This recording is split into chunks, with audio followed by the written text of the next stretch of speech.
Coming up on OU Nightly, we're continuing to track the active fire danger across the state of Oklahoma and how it may impact the rest of your week.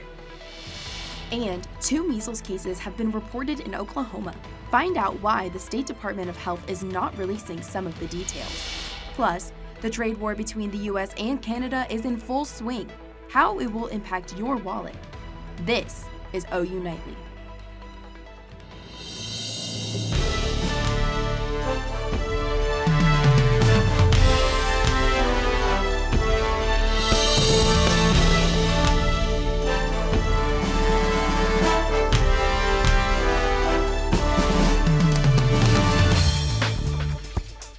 The National Weather Service has issued a fire weather watch for the Norman area. Thanks for watching OU Nightly. I'm Sophia Cabrera. And I'm Emma McAndrews. Dozens of fires are currently burning across the state. We're going to head right over to OU Nightly's meteorologist Alexa Doringuez for an update on the current situation. Alexa? Yeah, ladies, we're continuing to track the abundance of fires seen across the state of Oklahoma into Missouri and even Arkansas. Fortunately for those of us here, those fires have been contained for the most part, but they are still impacting us. We can see that there's some major fires out in Tulsa, and those are pushing some of that smoke, into our area. So be mindful of that risk. And we're still not in the clear for those of us in here in Norman. We've already seen one fire today, but that doesn't change anything for this risk that we're currently seeing. We're near that critical risk for today, and that's just going to increase as we head into Friday. Thanks, Alexa. As we continue to monitor the fire danger threat here in Oklahoma, it's important to keep in mind what not to do in dry and high wind conditions. Oklahoma Forestry Services says, like any other day, use common sense and do not do things that can start a fire. So here are some things to keep in mind for the next few days. Don't let chains drag off your car or trailer. Keep them off the ground. Don't throw your cigarette butts out in the grass. Dispose of them properly. Don't idle your car in lawn grass, and don't start a campfire of any sort. Norman Fire Department is planning for the days ahead. The problem with this type of weather, though, as you've seen on the news, whenever you're talking about 50-mile-an-hour gusts, you're not talking about a fire traveling a few feet every minute. You're talking about seconds. So our response, we're very serious about it, watching, taking every call very seriously and responding quickly. The fire department says if you see a fire or accidentally start one, do not waste time. Call 911. And new information on 2 reported measles cases here in Oklahoma. Those cases still considered probable. The Oklahoma State Department of Health says the cases are consistent with the standard definition of measles, but they still lack a confirmed test, and the OSDH does not have ties to an actual lab-confirmed case. The OSDH added that individuals are not a public health threat and are taking all the right precautions. So they have opted to not share some specific details on the age or location of these individuals. And after a chemical spill at the OU Duck Pond, a local nonprofit is assisting with cleanup efforts. OU Nightly's Landon Thomas has the story. WildCare Oklahoma staff and volunteers responded over the weekend to an environmental contaminant at the OU Duck Pond. So we got a call about a week ago from a rescuer who said that there had been ducks out there. They'd been visiting the pond for years now, and they said that they had able to capture 2 that were covered in an oil of an unknown substance. And what was found in the pond was confirmed by the DEQ to be diesel fuel, and community member Leah Lackner tells about how this may have happened. That it was a spill that happened like on someone's personal property, and then that's how it leaked into the creek, and then that's how it ended up in the duck pond. Now Wildlife Oklahoma appreciates the concern from their citizens. Staff member Paul Racinko says the best way to take care of these animals is by taking care of the environment itself. Do your best to limit your impact on the environment, whether that be, in this case, an oil spill. Follow all the proper precautions. I mean, things like this happen. I'm glad it was reported. WildCare Oklahoma also recommends for any other animals in need to go ahead and bring them down here in Slaughtersville. Reporting for OU Nightly, I'm Landon Thomas. If you'd like to support WildCare Oklahoma, you can donate at their website, wildcareoklahoma.org. Next, the Department of Education says it's cutting over half of its employees as the Trump administration looks to eliminate the department. OU Nightly's Taryn Ward has that in the rest of today's national headlines from the News Center. Emma, about 1,300 employees are expected to be laid off in the next 90 days. The president says these cuts are working towards his administration's goals of eventually ending the federal agency altogether. We want education to be moved back where the states run education, where the parents of the children will be running education, where governors that are doing a very good job will be running education.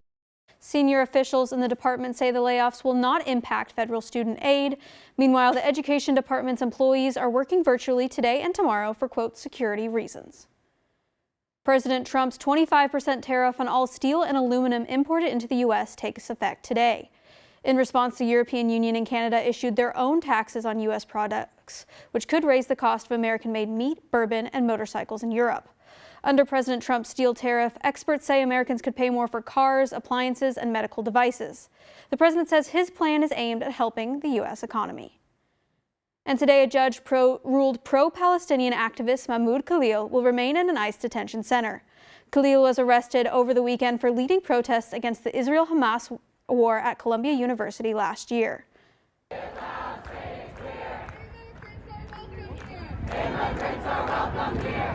Protesters across the U.S. have shown their support of Khalil, who could face deportation. The Trump administration says it's revoking Khalil's green card. However, the administration has not said that Khalil has been charged with a crime. Sophia, Emma. Thanks, Taryn. The Pentagon is cutting out all talks of plans with a certain hot topic. See what Pentagon officials have to say about this decision coming up. And the Oklahoma Blood Institute is back on campus. Hear how you can help change lives when we come back.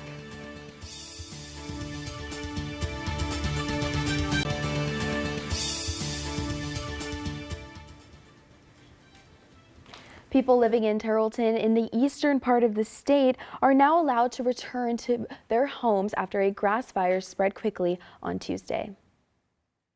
Multiple fire departments helped knock down that fire. The Pawnee County Sheriff's Office says homes were evacuated after flames jumped fire tracks. At last check, no injuries or damage have been reported.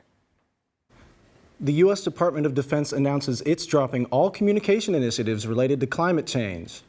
In a memo sent this week, the department says the funding will cut what it calls unnecessary spending. Critics warn this could put the U.S. operations at risk. The Trump administration says it's also planning to roll back major climate policies like rules targeting pollution. A new study finds the U.S. butterfly population is rapidly dropping. Researchers say contributing factors towards a decline include the use of insecticides, climate change, and habitat loss. Since 2000, the number of butterflies throughout the United States has dropped about 22%. The study also found just monarchs alone are at an all-time low, with there being less than 10,000 compared to a population of over 1 million in 1997. And in other news, Nauru, an 8-square-mile island country in the Southwest Pacific Ocean, is selling citizenship for $105,000 to save itself from rising seas. Thanks, Cole. If you've donated blood before or are a first-timer, it is now your chance to help save lives. This week, OU students and staff members can donate blood at the Armory. If you plan to go on Friday, the location will be at 1524 Asp Avenue. OBI staff say donating can change someone's life. A difference in someone else's life. So donating at a blood drive versus anywhere else, this is going directly into a patient. You're helping someone in the long run who's actually needing it. You're not getting paid for it. This is doing something out of the goodness of your heart as a volunteer wanting to make a difference. Walk-ins are available, but if you would like to make an appointment, use the QR code on your screen now. And coming up, we've got an exclusive look at an OU student who came home with some new bling and a royal title. Meet the pageant queen who wears the crown after the break. We've already got active fires across the state, and I'll tell you more when you can expect an increase in fire danger and why coming up.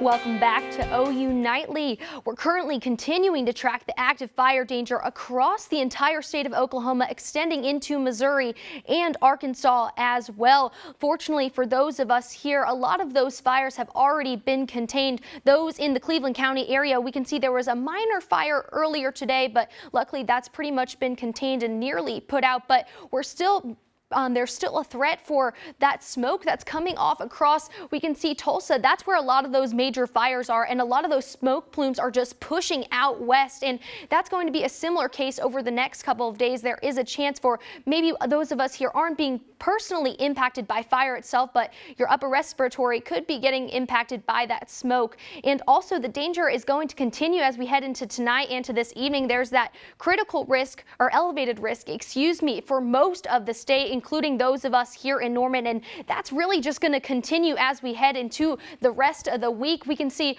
like I said, we're in that elevated risk today. It's going to calm down just a little bit Thursday, but Friday, if you're going to be weather aware, please choose that day to be so. That is an extreme risk for fire, and that means you need to have your alerts on your phone because a fire can pop up at any time, and this is going to be for mostly across the entirety of the state. Luckily, that will calm down just a little bit as we head into Saturday and Sunday, but then that's just going to pick right back up as we head into Monday. Along with that, we're going to be seeing some really strong wind gusts currently in Norman, as we head into this evening, 9 degrees. So they're going to drop a little bit as we head into this evening and Thursday, and they're kind of just going to go up and forth, back and down in the teens and low 20s as we get to Friday. That's when we see this extreme jump, 41-mile-per-hour wind gusts, and that's just in the early morning on Friday. That's going to increase, possibly seeing winds up to 60 miles per hour, and you can see that's where that bomb cyclone comes in. And kind of what is the bomb cyclone that's playing a role in the fire weather that we're seeing? So it's essentially a very intense and rapidly growing low pressure system that has drastic decreases in pressure, and associated with that you have some cooler air to the left and warmer air to the right. So this warmer air over here is going to be fueling those more so thunderstorms and severe weather. By up to our northwest, we're going to be seeing a lot of those blizzards and wintry conditions. Along with that too, we're going to be seeing a lot of dry air supporting below the low, but down to our southwest, that's where that moisture is, and especially to our northwest as well, we're going to be seeing that moist air as well. And like I said, that's going to play a role in the severe weather. We're going to be seeing the fire danger here in Norman and those blizzard-like conditions to our northwest. Coming up, those temperatures are going to decrease as we head into the rest of our week. Friday, we're going to cool down just a little bit. Saturday, be a lot cooler, but start to pick up as we head into Monday.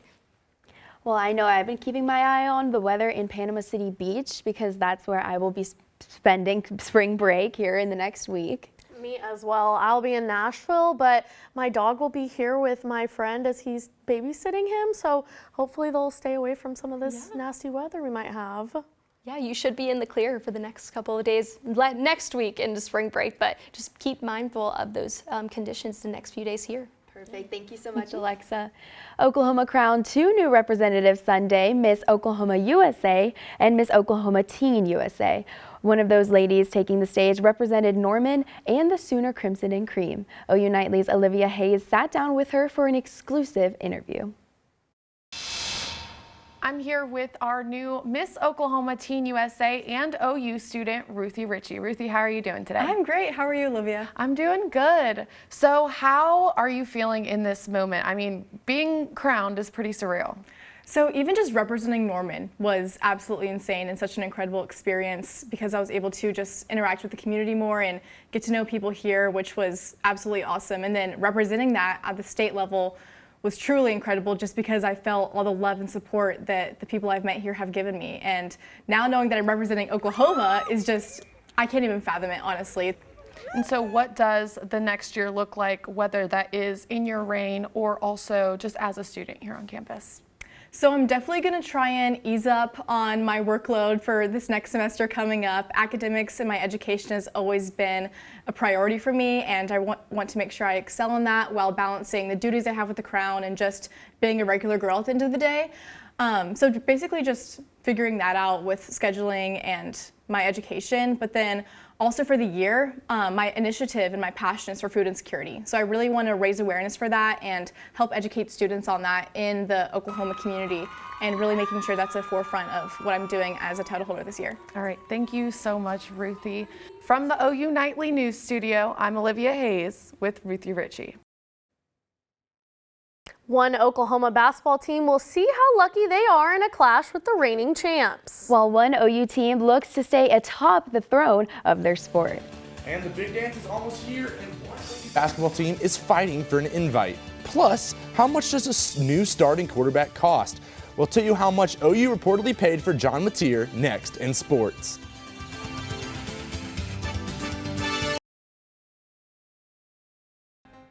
Hello, I'm Oliver Schaefer, and it's time for sports. Will the Sooners play their final note in Music City? As ESPN's Joe Lunardi projects that Oklahoma's odds of making the NCAA tournament would improve to 90% with a win tonight against Georgia. After losing by 10 in Athens in January, the Sooners, who haven't been to the big dance in 4 years, now find themselves on the bubble in nearly the exact same spot the team was last year. Mosier thinks the Sooners deserve to punch their ticket to the big dance. We want to play better basketball to win games to get in the NCAA tournament. And you look at this 5-game stretch, we're 3-2, and the 2 losses are against ranked teams right at the buzzer. You know, so we've played really good basketball. We're playing together, we're playing tough, we're believing, and I think that's what you want. You want to be playing your best basketball in February and March. We still got a path. We're still getting better. We're right there. A report from On3 revealed that Washington State transfer QB John Mateer's NIL deal sits, quote, around the $3 million mark. But Mateer says it was more than money that brought him to the Sooner State. It's all pretty surreal. I mean, I'm a quarterback Oklahoma Sooners, you know, it's wild. But I'm here and I feel blessed to do it. And I mean, it goes back to like the expectations and the pressure. I think it's just a privilege and an opportunity to be here and work as hard as I can with all the resources I have and the great teammates I have around me to just put my best performance on the field. Number 12, Oklahoma baseball welcomes in Louisiana Tech in for a midweek matchup. The Sooners, who have dropped just 1 game in 15 tries, look to keep their hot streak going into the Bulldogs, coming off a sweep of Sam Houston State at home. Keeping it on the diamond, Patty Gasso's girls hit the road to take on Tulsa. This is their first time leaving Norman in 12 games and marks their first midweek game of the season. Swinging in off a series sweep of South Carolina, the number 1 ranked Sooners show no signs of stopping as they sit at 22-0.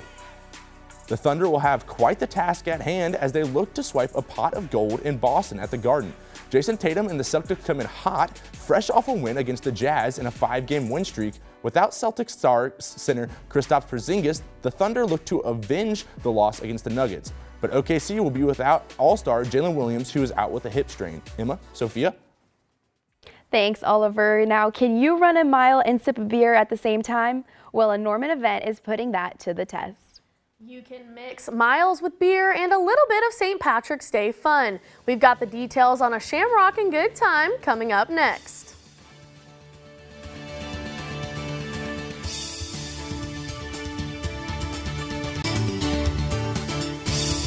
At the OU Nightly Update Desk, the Grady County Sheriff's Office is asking for the public's help finding a missing man. The Sheriff's Office says this man, Keegan Doak, was last seen walking from his house in the Amber area on Friday.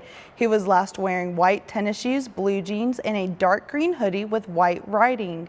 Authorities have not released further details on Doak's disappearance. If you see Doak, call the Grady County Sheriff's Office. Sophia, Emma. Thanks, Nikki. Dust off your green attire and get ready to hit the trails. This Saturday, Norman Parks and Rec is hosting their annual Shamrock Off-Road 5K and Fun Run at Ruby Grant Park for runners and pups of all ages. That's right. Anyone 21 and up can participate in the 1 mile beer run, which includes a beer at the start, every quarter mile, and end of the run. The fun kicks off at 1 p.m. and all details can be found in the events tab at visitnorman.com. Now, I am not a runner. I barely walk anywhere, so I will not be participating in this event. I am like you. I'm not a runner either, but I will be going to the beer mile. I think that'll be fun. I can walk my dog. Yeah, I think I'm just going to stay at home and play MLB The Show all day. That's all I got planned. Well, I'll be at home, but for those of you in Norman, things are looking a little bit better for Saturday. It's going to be much cooler, sitting at about 57 degrees, so cooler than those temperatures that we've seen the last few days here, but luckily that fire danger will decrease for Saturday. Well, thank you, Alexa, and thank you for watching OU Nightly. I'm Sophia Cabrera. And I'm Emma McAndrews. Be sure to watch OU Nightly live weekdays at 4:30. Good night.